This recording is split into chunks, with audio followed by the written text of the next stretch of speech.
All right, YouTube, what's going on? Welcome back to the channel for a brand new video. Today, we are looking at 10 cards under $10 that I think you should consider adding to your collection. One, because they're amazing and they look gorgeous. But two, I think there's potentially a chance in the future that they do go up in value. Obviously, this channel is based heavily around investing and collecting. So I think you guys should pay attention to some of these cards for the future. So with that said, make sure you subscribe if you enjoy the video and want more content like this. And with that said, let's jump into the first card. Now, the first card on this list is the Mew from Celebrations. Now, you might not think this card looks like much, and it only comes in right now at $3. But with the upcoming anniversary set that is set to release next year, I'm guessing, is potentially there's a lot of chance that all of these celebration cards go up in value in the near future. And one thing that's really notable on the Mew here specifically, even though it is only a $3 card, is the PSA 10 price, which is sitting between $600 and $700 in last solds on eBay. Obviously, the lowest one here is $420, but you can see a lot of $685, $695, and then some raw ones going for like $150, which is ridiculous. But it is a $3 card at the end of the day. It's just that the PSA 10 copies are going for a lot higher. This card is very difficult to grade, and I think in the future, it's going to be a fairly sought after card. Now, sticking with celebrations as well, I wanted to add the Celebrations Pikachu in here. Of course, this could be applied to probably all of the Pikachus from Celebrations. I think with the anniversary set coming up pretty soon, these are all just going to start spiking value. This is another one where the PSA 10 price is ridiculously high. So make sure you guys are looking at those things too, just in case you do plan to grade some of them. But Pikachu has been trending down lately. It's at 36% down in the last 3 months. So sitting at $4.77. But I think if we look closer towards the release of this next anniversary set, you're going to start to see this go up and up and up in value, especially because it's based off the original base set Pikachu, and it's just been made into a full art. I feel like they need to do more of these cards where they take the base set card and they turn it into a full art. I think that would be sick. But I think things that people don't realize about this card, it's not just Pikachu on here. You've got a little Caterpie hiding up in the tree. You got a Butterfree hiding up in the tree at the top. You got Parasect sitting in the background. So, you know, it is a pretty cool artwork considering it did come originally, the design came from base set. Speaking of base sets, let's look at Scarlet and Violet base set. I think the Great Tusk EX special illustration rare is ridiculously undervalued right now. The fact that you can pick this up for less than $8 and it is a special illustration rare. We've seen the Koraidon and the Miraidon go up in value from this set. I feel like it's only a matter of time before the Great Tusk does. And I think it's a really nice artwork as well. Like if you were to see this card in person and the texturing that is actually on this card, I think you would realize just how good of looking a card it actually is. Next up, the Skarmory Surging Sparks. I've always loved this card. I've said it right from the beginning when I started my journey here on YouTube. I think the Super Electric Breaker was one of the first sets I opened for a video, which is the Japanese version of Surging Sparks. And I pulled this Skarmory, and I think it's incredible. I think it's just such a nice looking card. And for me, Skarmory is really nostalgic because it's the first time between Skarmory and Scissor were the first time we saw those like steel type upgrades and evolutions, and Steelix as well, in that second lot of games that I grew up with personally. So I think to me, Skarmory is a really cool Pokemon. And I think anyone that sort of grew up the same era that I did with Pokemon would think the same. So I think there is a chance it goes up in the future. But honestly, for under $10, like any of these cards is probably a steal. And if it's a card that you like and it's a card that you enjoy, then you know, why not spend $10 on it? Even if it doesn't go up in value and it just stays exactly the same, then, you know, you're not losing anything here if you actually enjoy the card too.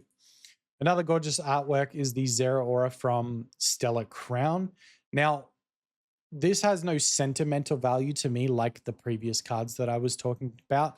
I've never actually experienced having a Zeraora in a game or seen it in any of the shows or anything like that. But this artwork is too good to go past. Like, look at the colors, the way everything pops, the lightning or the electricity on the actual screen itself as well. I think this card is just severely too cool to be under $10. I feel like this is at least a $20 card. So I think there's room for it to grow. And again, this is speculation. It purely just comes off the cards I like.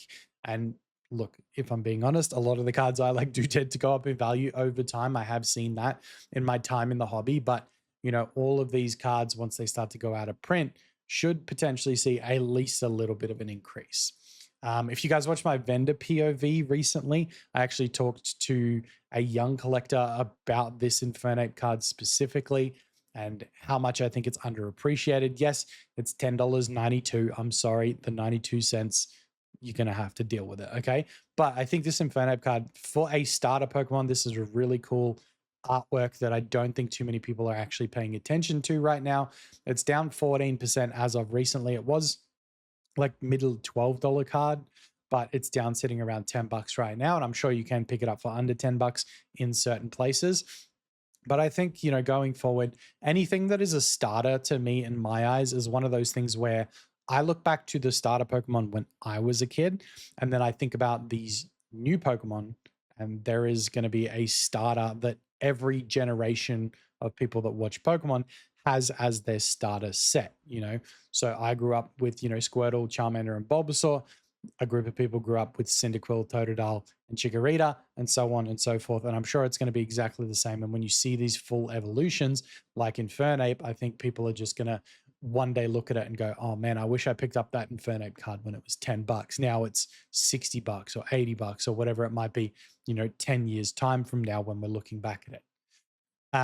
Speaking of, again, I talk about nostalgia a lot, but nostalgia sells, right? It's the reason a lot of us in our 30s are still into Pokemon, or at least coming back to getting into Pokemon, is because it's a nostalgia factor. It's the same way we love the games we played when we were growing up, like Black Ops 2 and Halo Reach, and well, maybe not Halo Reach, but the original Halo games for me.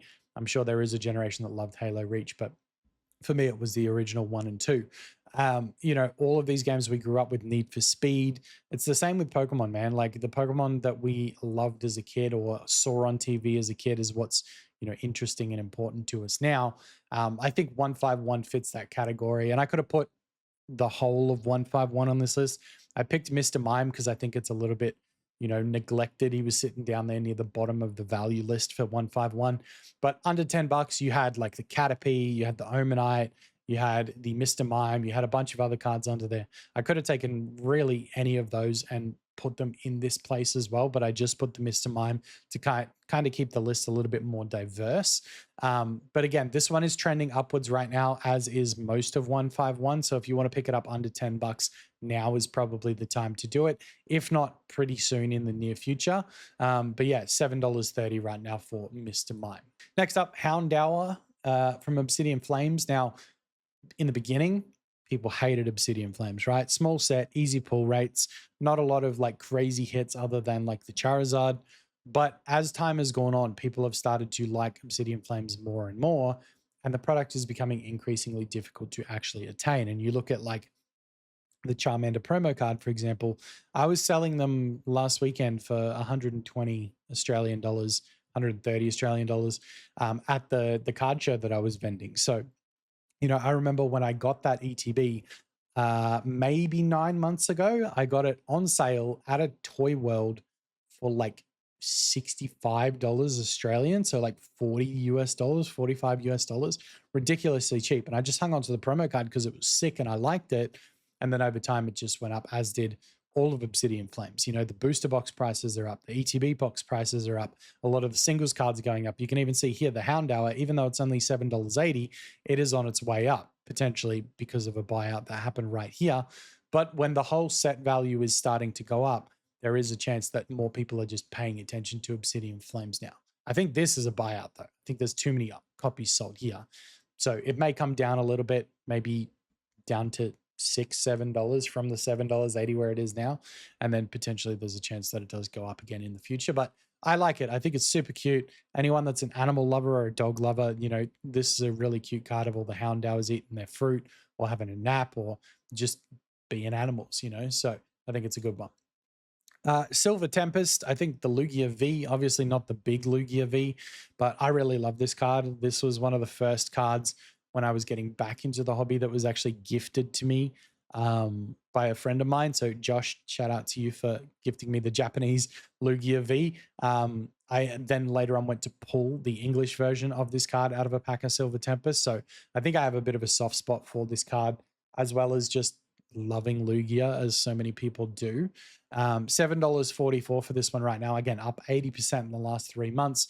You look at all that Sword and Shield stuff that's now out of print and extremely hard to get. That's all going up in value as of right now. So again, this Lugia, even though it's seen a bit of a drop off now, I can see it continuing to grow in the near future. Next up, Kingdra from the Astral Radiance Trainer Gallery. I was tossing up between this and the Gardevoir from the Astral Radiance Trainer Gallery as well. Both of them really nice cards, both of them under $10. So again, if you want a bonus pick, look at the Gardevoir. But this one trending upwards as well. Like I said, all of Sword and Shield right now is just seemingly going up. 70% up, still sitting at $8.89, just under the $10 mark for this one. Again, subjective if you like the yellow borders or not. I've said this plenty of times on the channel. Some people really like the silver borders. Some people like the yellow borders. Some people can't stand the yellow borders. So I guess it just comes down to your personal preference. Is it going to be a card that you spend 10 bucks on and then later down the line, if it doesn't go up in value, you're going to be upset about? Or is it a card that you're going to look at and go, wow, I got that for 10 bucks. It's such a nice artwork. So I think that's what you kind of need to decide with this one. And then with this one, I don't think you feel the yellow border as much because it is Jolteon. And again, $10.17. I'm sorry. I've given you bonus ones along the way that have been under $10, like all the other 151 art rares and also the extra trainer gallery from Astral Radiance. So forgive me if a couple of these are just over $10. But Jolteon from Brilliant Stars, I think, is a great one. All of the evolutions, so Jolteon, Flareon, Vaporeon, and the EV card are like under 15 bucks, but this is the only one that hits the $10 mark. I don't know why Jolteon is the lowest. I can't explain it, but I just think this is a really cool artwork. And for something that's just about 10 bucks right now, I think it's a great pickup, even though it's up 53% right now. Evolutions, they just have the EV tax, right? They're always going to do well. They're always going to perform. They're always going to be popular. Every time the hobby spikes and people flood back to the hobby, you know, the EVs are usually what they're looking at for the most part. And then collectors that aren't super into Pokemon, but they're into like the cuter Pokemon, they will tend to go for EVs as well. So I think there's a broader market for anything EV or evolution, which is why Jolteon's on this list as well. But with that said, that is the list of 10 cards under $10 right now. I hope you guys enjoyed it, and I will see you guys in the next one.